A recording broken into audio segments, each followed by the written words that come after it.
Hi, and welcome to Delhi Township Fire Department. I'm Dustin Dickerson, and we're here on EMS Week, our Emergency Medical Services Week. It's the third week of May. This year we decided to tackle a few issues. One of the issues we're going to tackle is senior citizen safety in the home. We were able to go to an apartment complex, Tamarack Apartments in Holt, Michigan this year, and film 3 different rooms and kind of give you some safety techniques in all 3 rooms to try to improve your safety. Hopefully you'll find this information useful for either yourself, your parents, or your grandparents. Enjoy. And one of the other things that we want to talk about is electrical hazards, electrical outlets, putting too many cords on one outlet. Sometimes we come in and we'll see 5, 6 different cords plugged in. One of the best things to have is an outlet surge protector that would prevent some electrical hazards in the house. Also with our cords for computers, sometimes we have a lot of cord for a little bit, and sometimes they come out into the floor where they get into our way when we're walking. Sometimes they get wrapped up in our feet. We want to make sure that that's put away properly, bringing them over close enough to the wall. That way we're not getting into our feet and tripping on them. Perfect example with walkers and trip hazards. Our carpets on our floors, such as this, using our walker, we're coming across and the carpet can start rolling up, and as we're walking across it, we could actually trip ourselves on the carpet. So lift the walker as you're walking across the throw rug type as this, so we're not catching the walker on that and you're not making yourself trip. Also smoking in your apartment. Making sure that your smoking material is extinguished before putting it into a trash can, into a bag. If you have to, use a little bit of water to make sure that the ashtray is completely extinguished so we don't cause a fire there. Also, another thing we want to talk about is lighting here in the apartment. Making sure that your lighting is adequate enough so you can see the floor, see what you're doing as you're walking around. Having phones in a great place so you don't have to get up all the time to answer a phone. And that concludes our little tour of the living room area here at Tamarack. Now we're going to throw it over to the kitchen with Dustin. So here we are in the kitchen, here next to the stove. A few things here with cooking, some real basic things you can do, steps you can take, is when you're doing your cooking, have your handle turned inward so you don't accidentally knock it off. Another thing you have is a pan possibly with a top on it. It kind of keeps any grease or anything from popping out of there, keeps it all contained. We have another pan here. 2-handled pots are very nice to use. That way if you have a little bit too much weight in there or too much food in there, you can handle it with 2 hands. Avoid any kind of dropping. Another concern while cooking around the stove is loose clothing. Maybe in the morning you have a robe or something like that on, something a little bit more baggy. When you're doing your cooking, you don't want to accidentally catch that on fire. So we want to be cognizant of wearing tight-fitting clothes or aprons when you're around the oven cooking. Another concern too is a lot of people have towels like this hanging on their stove, but in the middle of cooking maybe they're using it and end up on the counter next to the stove. We don't want that to get too close where it has a tendency to maybe catch fire. If you're in the middle of using that, maybe you can place it on an adjacent countertop, or make sure you have good housekeeping techniques and keep it hung up on the stove. One call we go on quite a bit at the fire department is food on the stove. A lot of times that happens, people tend to put food on the stove and they walk away, they start getting busy doing housekeeping around their house or apartment. One thing we can utilize to do that is timers on your stove. You can use a timer to make sure you set that. That way it'll remind you that you have food going.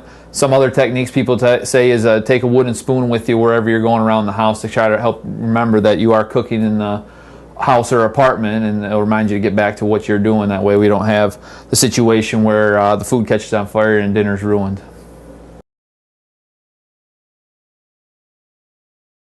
A couple of pieces of equipment in the kitchen that you might find useful. One is this stool like this. is very useful, so you're not reaching up over your head too far to grab items that are heavy, bulky items out of the counter that might, or out of the cupboard that might hurt you, fall on you. You can use that to utilize, stand, and grab things higher up. Make it a little bit safer for you, and you're not overreaching. Another handy accessory in the kitchen is maybe a night light. You can put this on, so it'll come on maybe at night. When the lights go out, they have the automatic ones, or you can have one that you actually flip on. These are nice because they'll help light your path in the middle of the night if you're up looking for a late night snack or something to drink in the middle of the night. It will help reduce trips and falls possibly in the kitchen. We also have another accessory here that we provide at the township, Delhi Township Fire Department. It's called the File of Life. This information on here is as basic as your name, date of birth, a phone number, some emergency contacts, and any kind of medical history you might have, allergies and medications. We find this information very useful as paramedics in the field, something we can grab quickly off your refrigerator and then take with us to the hospital, and we'll have all your information in case you can't provide it for us. Essential pieces of equipment in the kitchen: fire extinguisher and a smoke detector. First, I'll talk about this fire extinguisher here. You can find fire extinguishers like this and even smaller in your local stores. They're handy in case a small fire does break out on your stovetop or in the kitchen area somewhere. What we want to do is store this fire extinguisher somewhere where it's not going to be real close to the stove, because if fire does break out, more than likely it may be on the stovetop. You want to be able to get to that extinguisher. So maybe a cupboard here next to the stove is an ideal spot, but somewhere a little bit further away in a closet on the way to an exit door would be a perfect spot for it. Talking about smoke detectors, having a smoke detector nearby your kitchen area is essential. We have them here at Tamarack Apartment Complex. They're very sensitive, and they're right outside the kitchen area. Your apartment may be a little different, or your house might be set up a little different, but the important thing is to have a smoke detector, a working smoke detector, right outside your kitchen area that will pick up any kind of smoke or fires in case food does get left on the stove. So now we're slowly moving out of the kitchen. We're kind of ending our tour on the kitchen as far as fire safety and EMS safety. We're moving down the hallway now. We're going to pass it down to Corey, who's in the bathroom.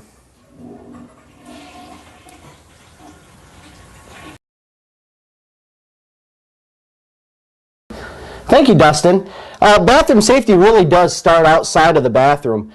Simple things such as rugs in the hallway on your way to the bathroom, especially in the middle of the night when the lighting isn't as good as it is during the day, definitely poses a problem or a trip hazard as you're going to the bathroom. Having adequate lighting in a dark hallway such as what we have here also helps so that you can find the door jamb so that you're not tripping on thresholds. A nightlight is always a good idea to have in the hallway, especially in a high traffic area to the bathroom coming from the bedroom. Generally there is a transition or a threshold which in this case is smooth but generally poses as much of a half of an inch of a lip right here. And when you're trying to walk into the bathroom, especially with the narrow doorways such as this, with the assistance of a walker, that threshold can really cause a big trip hazard. And so when you do have to deal with a threshold such as that, with the use of a walker, you're going to have to use a sidestep technique, same as a cane, and adequate lighting in your hallway and bathroom for nighttime use of the bathroom really will help you out with avoiding such a trip hazard as a threshold. Moving on to into the bathroom, using such as a non-slip rug such as this. It's got a rubber backing, especially on a tile floor when it comes into a wet surface quite often. That non-slip backing is a huge help as far as not tripping and falling, especially at night when you're unsure with your footing, early morning. A non-slip rug is very conducive to being safe in the bathroom. In the bathtub here, we've got another very good example of a non-slip surface, which also can come in the form of sticky stickers that you can put on the floor of your tub to help you in the shower. that non-slip slip surface is really a huge contributor in safety within the shower, especially with substances as soap and water. When you're washing yourself, that can cause a very slippery surface. In the shower as well, we've got grab handles. We've got a grab handle here located next to the toilet, as well as in the shower itself to assist you with bending over. If you dropped a washcloth, so on and so forth, you've got a solid, steady surface to grab a hold of to help you. Getting off of the toilet as well, we've got a grab bar right next to the toilet. Again, plays a huge part in being safe and being able to ambulate yourself to and from the toilet. A lot of people seem to think that it's okay to use a towel rack, and a towel rack is simply nothing more than a couple of really small screws and some lighter weight material for holding a towel. It is not conducive to helping you out at all when you are trying to pull your human body or 100 to 200-pound person up off of the toilet. It's going to rip out of the wall, causing you to fall backwards and quite possibly injure yourself.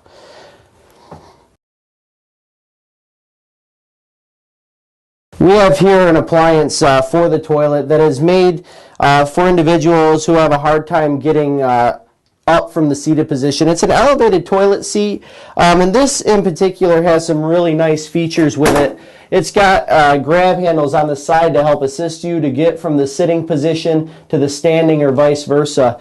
Real simple to install. You can get it at any home health care place, and is advisable to have a professional install it for you. Simply, it goes from your toilet, goes onto the toilet like this, and with a couple cranks of the screw here, it clamps itself onto the toilet, making it a firm, safe surface for you to be able to get on and off of the toilet with.